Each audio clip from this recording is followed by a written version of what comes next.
What's good, people? It's about that time to randomly relate reverse rants, no hate. So, listen, I scrapped several videos because they was the videos that were before the event.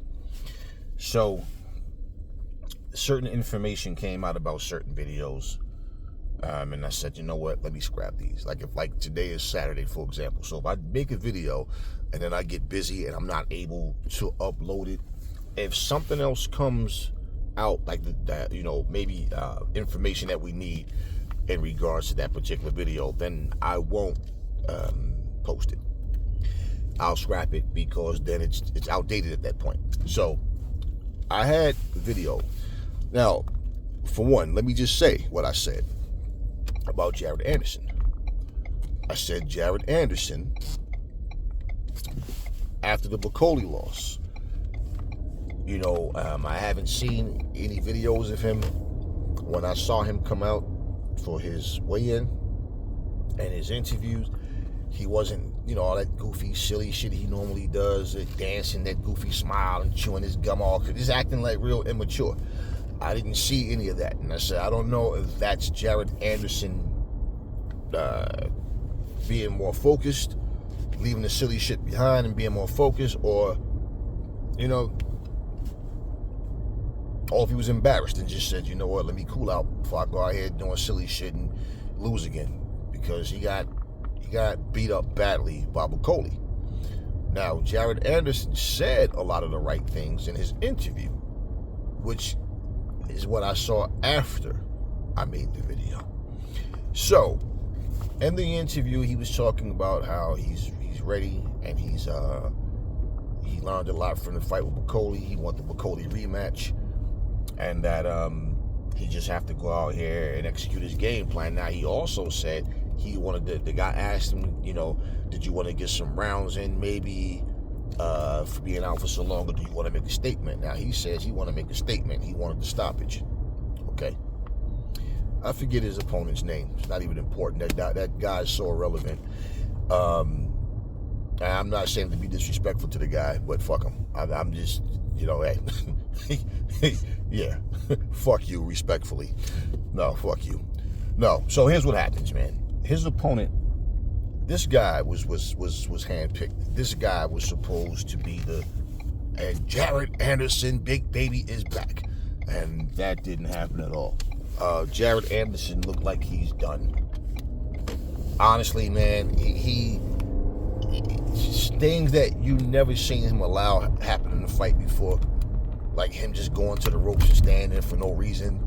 I don't know if he had a problem with his conditioning. He just didn't look like.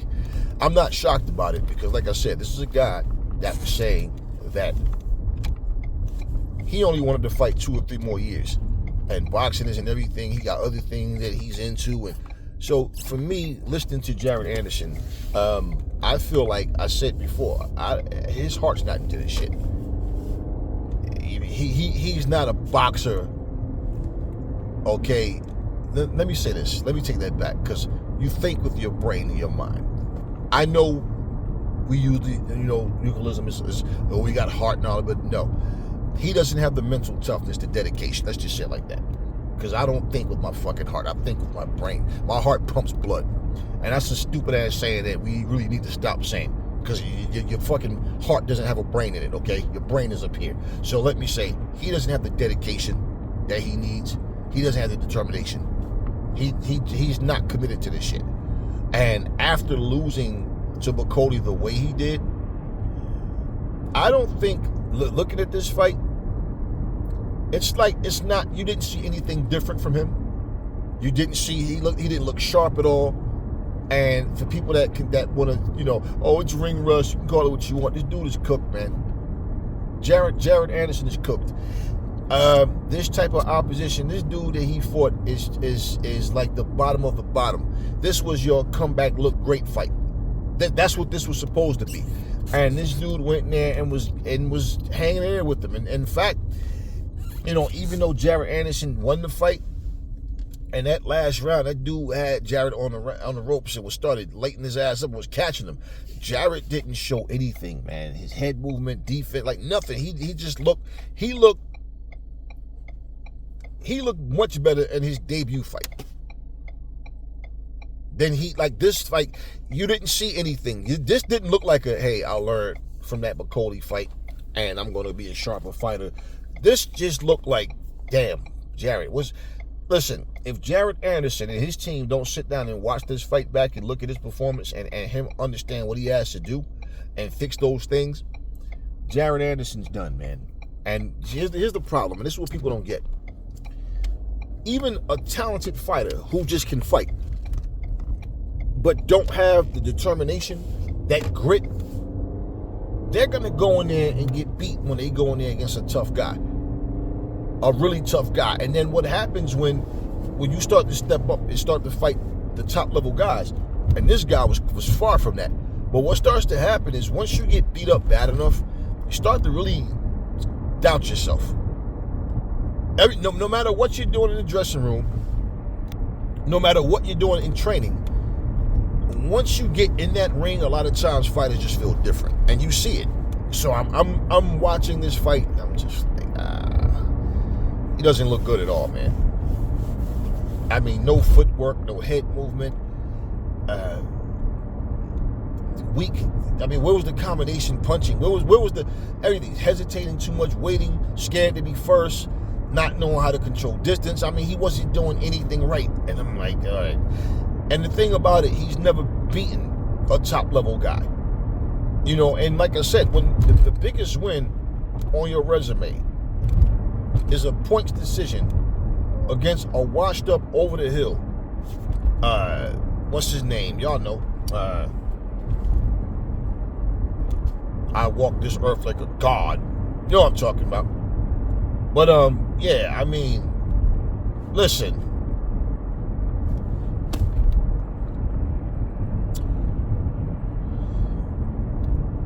Worst case scenario, well, you know, you don't want to see the brother go out there and get brain damage, nothing like that. But I think the worst case scenario for this dude, man, is he's gonna go out there and his next, like, when and it might not even be a step up fight. This is what I'm saying. He might wind up getting beat by someone that he has no business losing to. But let's say he gets that step up fight, or he gets that rematch with McCauley. Worst case scenario, man, is he's going to go in there and he's going to get beat up even worse than he did against McCauley. Whether it's by McCauley or somebody else, that he's going to get brutally knocked out, man. You know, I didn't even like his response when he fought McCauley. That dude big as hell, man. That dude strong as hell, man. Yo, man, like a little, he sound like a little child in there. And it's like, yeah, you signed up for this. And then the whole, I took a fight that nobody else wanted to take. Like, bro, what the fuck everybody else do has nothing to do with you. Your decision is your decision. So to say, I fought the guy nobody else wanted to fight, and you know, so I deserve a feather in my cap for that. It's like, okay, yeah, that's what you do. You're a fighter. These fighters make it sound like fighting a guy that's tough is like, I didn't have to take this fight. Every time I hear fighters say that, I just lose respect for them, man. Simply because for you to want to be one of the best or claim to be one of the best, and I'm ready to fight anybody, listen, then you got to fight.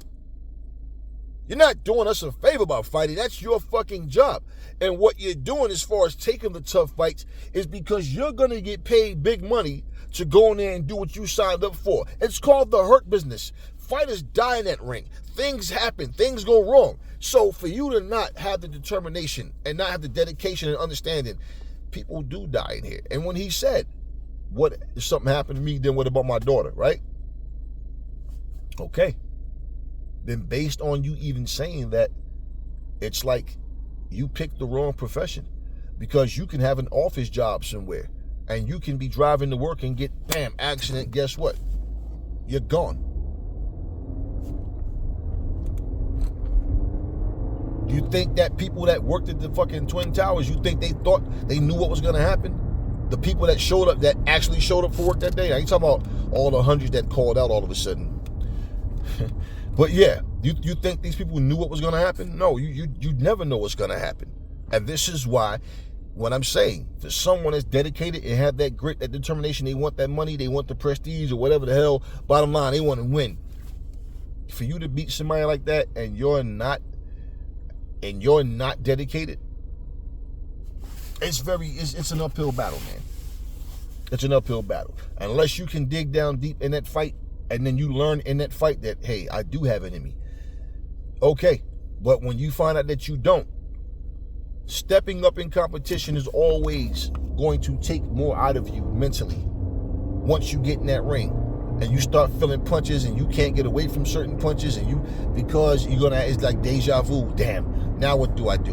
And fighters either fight really desperate or they fight really scared, or a combination of both.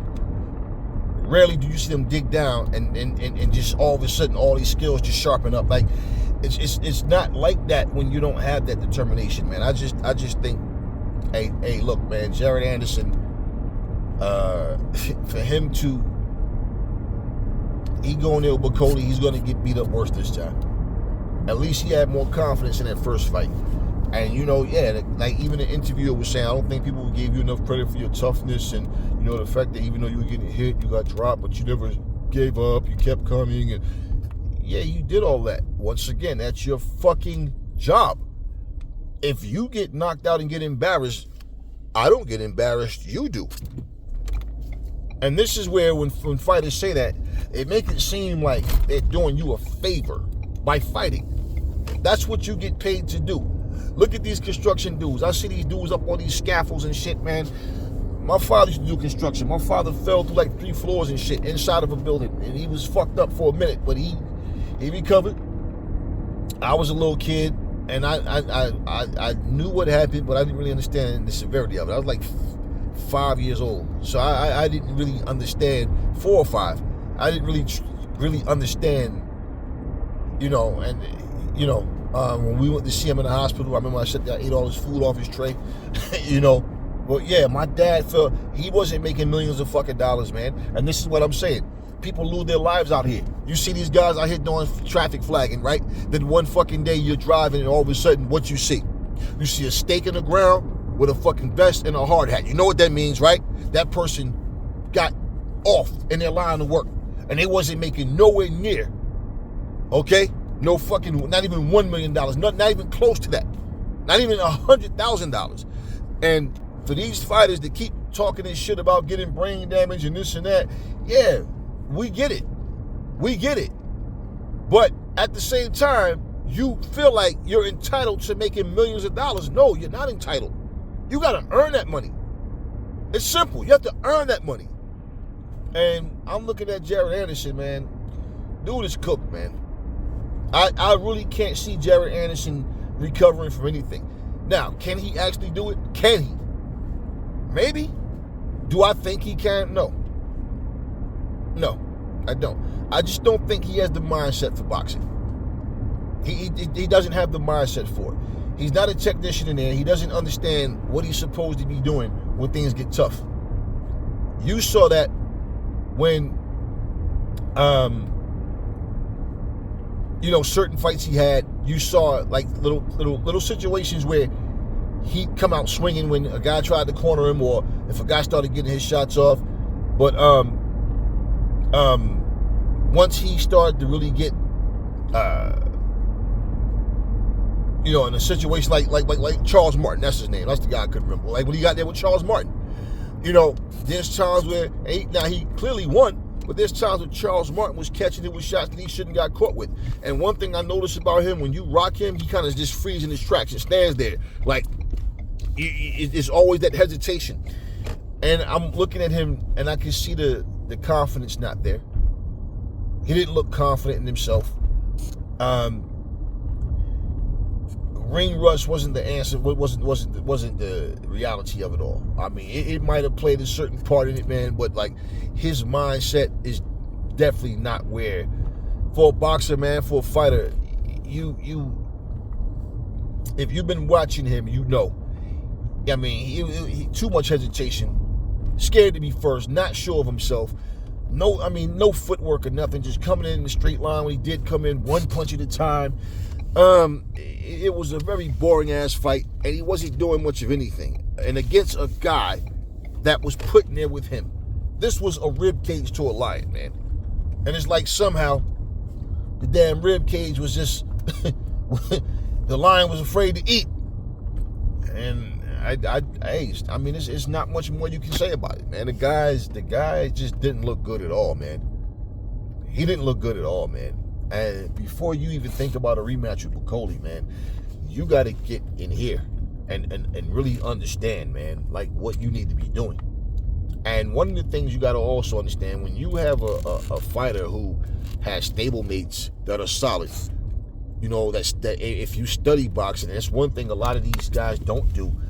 And, you know, I know Pernell Whitaker used to talk that bullshit, talking about he don't study fighters, that bullshit. Pernell can sit there and tell you everything a fighter, his opponent does well and don't do well, but he don't study him. No bullshit. No, that's just to make you go, man, this guy was a genius. Like, no, he studied his opponents. Pernell's full of shit with that. And at the end of the day, that would be like me telling you, I've never been to Alaska, but I can tell you what road to take, what streets to turn, I can tell you everything that goes on the trip. No, no. What am I just going to sit here and memorize something somebody told me about going to Alaska, yet I have no interest in going? Come on. But anyway, just looking at Jarrett's performance, man, I don't see Jarrett bouncing back, man. I just don't. I don't see him bouncing back, man, you know. And then the funny thing is, one of the funny things he said during his interview, because like the interviewer said, it's said. That's why I didn't do a video on it, because there's nothing etched in stone yet. It said that Bakole is supposed to fight Efe Ajagba. And when the guy asked him who did he see winning that fight. Now, him saying that, well, he's cool with both guys, basically. He don't really want to say anything, but he says, he ended up ultimately saying, well, if you got to pick somebody, he's going to pick Efe because it's his stablemate. And I think if Efe uses his jab and work off his jab, he'll win the fight easily. So why didn't that work for you? Are you saying that Efe is better than you? Why do you believe that Efe could do something that you didn't even try to do? Like, you know what I'm saying? So that's my thing, is like, how can you sit up and have the formula of how to beat a person, but you get in there and can't do it? Because you lack what you need in here, man. That's why I don't believe in, like, when people say things like, this guy beat this guy, he fight like him, so he'll beat him. Or no. I don't believe that. Now, for the people that think Efe will beat Bakole, fine. Everybody's entitled to their opinion. I'm not telling you who you think should win. I don't think Efe will beat Bakole. I don't think his jab will make a difference because he's not consistent enough. And Efe gets very careless on defense. He always been careless on defense. I've never seen him fight and he looks good on defense in a fight. He always is there, like he especially when he engages. Efe has a bad habit. He'll throw his jab and he might throw an uppercut or might throw a hook behind it. But once he does, he stands there straight up, squared up with his hands open and trying to do this shit here. And he just kind of steps in it. And what I'm saying is, when you're fighting guys that's not skilled enough to make you pay for those amateur mistakes, people don't see it. Frank Sanchez dropped him and beat the shit out of him, made him look like Frank Sanchez showed I'm on a whole different level. But at the same time, Frank Sanchez, you saw Efe just did nothing but walk in, and was trying to walk Frank Sanchez down, but he wasn't doing anything. And also, Efe doesn't have a good jab. Efe doesn't snap his jab either. He just puts his jab out there. And he doesn't know how to control distance and cut a ring off. He just stands in front of you and follow you around. That's all Efe does. I think Bakole, you know, I think Bakole wins, because I think Efe is gonna, if this fight happens, I think Efe is gonna get intimidated when he realizes he can't catch Efe, or he can't catch Bakole like he wants to, and when him trying to commit the punches, he's getting caught. Now, if Bakole comes in this motherfucker finally in shape, because that's the one thing he does, he comes in that big pot ass belly, and I mean, if he actually conditions himself and coming in properly, I think it's over. Even if it goes the distance, I think he just punishes Efe. But I don't see Efe winning. Now, can he win? It's possible. Shit happens. But he's not going to win with that style he has now. And I haven't seen him. I don't see him. For him to beat Bakole with that bullshit he does, this is the thing about FA. I've been watching him, and I'm like, okay, I see his potential. FA has not had that breakout fight yet, where he stepped out of that shadow of, okay, this is where I'm at, and I'm here. Now I've had that fight he hasn't had that. He has not had that. And the fact of the matter is, I mean, you know, for FA at this stage in his career, man, to not elevate, to not develop into a better fighter, you can see him doing things better than how he's the same fucking fighter he's always been, the same fighter. I think that Bakole would knock him out, man. I think Bakole hurts him, and when he hurts him, if he doesn't knock him out when the first time he hurt him, I think FA just gets to the point where FA is like, he's hesitant to come in. I think Bakole takes a punch way better than FA does, and FA is not. I've never seen him in a proper scrap, man. The guys he's fighting are not good at all, and that's what happens when you step up in competition. His step-up fight was against Frank Sanchez. Then him and Frank Sanchez did the same shit. They went backwards with their opponents after that fight. Now, when Caballero just defeated Frank Sanchez, I don't know if Frank had a bad night or what, but Frank didn't like himself at all, man. I'm like, damn, Frank Sanchez looked like pure garbage in that fight. And Caballero didn't do anything special. Frank just looked terrible. So I'm like, I don't know. And I haven't seen him fight since then, so you never know. Sometimes people just fall off, and they're not the same fighter. You know what I mean? So I don't know. But my point is, FA couldn't even compete with Frank. It wasn't even close. It was a complete blowout. I didn't give FA not one round. So for him to beat Bakole, Bakole is hungry right now, man. And that dude, guys are not wanting to fight this motherfucker. That's true. They're not wanting to fight him. But at the same time, you gotta think, man. Once you go in that ring and you understand this is my job, and for me to get to that bag right there, I got to get through these guys right here. If you go in there and knock somebody out in spectacular fashion, and you're impressing the fans, you're impressing the commentators, different boxing personalities. Okay, guess what? You're impressing them now. Let's see you do this against top competition. That's where guys like Jared Anderson fall short. That's where a guy like FA is going to fall short.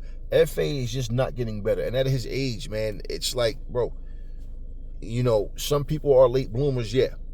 But the difference with FA is he's just so super basic.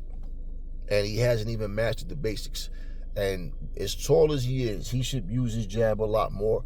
These guys don't know how to snap and pop their jab properly. They just throw it out there. And they don't know how to work behind the fucking jab. And Bakole is flat-footed. He don't chase you. He just stand there and wait for you to come in. And he times you. You understand what I mean? And I don't see FA trying to jump in there and manhandle this guy. FA is going to be super cautious. And I don't see him beating Bakole. Now, anyway, that all being said, Jared Anderson doesn't belong in the ring with Bakole in a rematch. Jared has a lot of work to do. He has a lot of work to do. And his biggest thing is his mind, because for him to understand the assignment and understand this is the hurt business, the older you get, your heart doesn't just grow. Your courage doesn't just grow. Your determination, it doesn't just grow. Because now you're getting older, you're getting to the point of, all right, now I should be thinking about my exit strategy. Well, he's not in a position right now to even be considering an exit strategy, because in terms of the type of money he wants to make, the guys he's going to have to fight to get that money, I don't see him beating any of them. And I don't see how beating up on jobbers are going to just, what does that do? It just means, okay, I can beat C and D level guys. But when it comes to B and A, I can't. And let's just be real. How many A level guys are in the heavyweight division? I mean, let's be real, man. Like, come on. Come on, man. So, and then when you look at, like one of the videos I did, I scrapped too, but when you look at it, like, out of guys like AJ, who I feel like I feel like AJ's better days are behind him. I see, when you start taking too much time out the ring, and especially after a loss, you lose, and then it's like, you know, let me do something to keep myself busy. I'm gonna keep fit and stay in shape, but I'm gonna, you know, I just need to break. I need to get away. And then let's look at AJ's situation, where even Eddie Hearn was saying that he felt like AJ being out the ring so long, it hurts him. He want AJ to be in there fighting 3-4 times a year, sharpening up. That's how you keep sharp. We know this, true. So now after this loss, it's like, let me find myself again. Let me find that courage, that passion again. That's what I feel with AJ, man. You don't just walk away like that, man. And you know, I'm doing real estate. I'm doing it. Come on, man. You gotta have this passion, man. I don't think his hunger's the same. You look at him, the Dillian Whites, the Joe Joyces, the Deontay Wilders, the Tyson Furies, like all these guys, man. You know, even Usyk is champion, but Usyk is 38. So he's not, how long is Usyk going to be around? You know, how much longer? So you look at all those guys. Now, who's left out of all those guys I just named? You got that guy, Atoma. He's a young guy. So he's going to be a part of this generation. He's younger than them, but he's going to be a part of it, because as he gets up, they're going to be getting older, of course, like to where, like, because they're significantly older than him. But a guy like Atoma, F.A., Andy Ruiz, Joseph Parker, Jared Anderson. Coley is what, early 30s? So he's already beaten Anderson. So that's just 7 fighters, right? 6-7 fighters I just named. Okay. Daniel Dubois, I said him, whatever. Okay. There's no superstars in that bunch. You know what I'm saying? There's no superstars. There's nobody that stands out that you say, like, he's going to be the next, like, the cash cow, or he's going to be the king of the division. You know, those guys, man, they're there. I mean, Frank Sanchez is like 33, 34. I got to check on F.A. too. F.A., I don't know how old. F.A. might be around 33, 34 too. So what I'm saying is, they will be here. I don't know how long they intend on fighting. They might 38, 30. Now, who knows? But what I'm saying is, that's my point, is those paths might not actually cross with those guys that's already 34, 35, because what might end up happening is those guys go on, and then now you got all these other names that come up, and it's like, you know, there's some more names out there. I can't remember Fabio Wardley. You know, there's certain guys that's there, but at the same time, Frazier Clark, I don't know. You know, after he got the crooked mouth, Fabio gave him the fucking Bobby Brown ear. You know, he gave him the Bobby Brown mouth. Yeah. After I don't know, and this is what I'm saying. There's no superstars there, so it's gonna be a generation of, you need, for whoever the champion is gonna be, they have to go in there and beat these names I just said, and at least the younger ones out of all of them. And the guys that's already 34, 35, the guys that's already, like Andy Ruiz, for example, he's not going to get any better. He has that hand speed, but no footwork. He's easy to hit. He's just not a smart fighter, man. Andy Ruiz, let's just say if this guy Ayatoma, beats him. Let's say he beats Wardley. Let's say, he knocks out F.A. Jogba. Let's say, you got some names that's there. But who do you push to be next? Who takes that torch and light it and say, no, I'm the king of this division? And what I'm saying, it's very possible that out of all these guys I just named, man, like, let's take Daniel Dubois, for example. Best names on his resume is Alexander Usyk and the juggernaut Joe Joyce. That's the best in Anthony Joshua. So he lost to Joyce. He lost to Usyk. He beat Anthony Joshua. It's very possible he never fights, more than likely, never fights Deontay. Deontay's, whatever. No Tyson Fury. Maybe no rematch with AJ. Maybe no rematch with Usyk. Okay. He's fighting Joseph Parker. Now, should he beat Joseph Parker, there's no need for a rematch unless this is just a back and forth, could have went anyway type of, who knows. But when you get to the point where you're just fighting rematches, that to me doesn't help you. It might help you financially if it's seen as a big fight. But there's other styles out there. There's other guys that you need to go out there. Because now, in terms of your legacy, okay, if you go about from that to just, I just want to make the most money that I can make. I don't care about legacy no more because now I finally got my spot as the top guy and I'm making my money. So, but what I'm saying, after all of that, you think what I'm saying?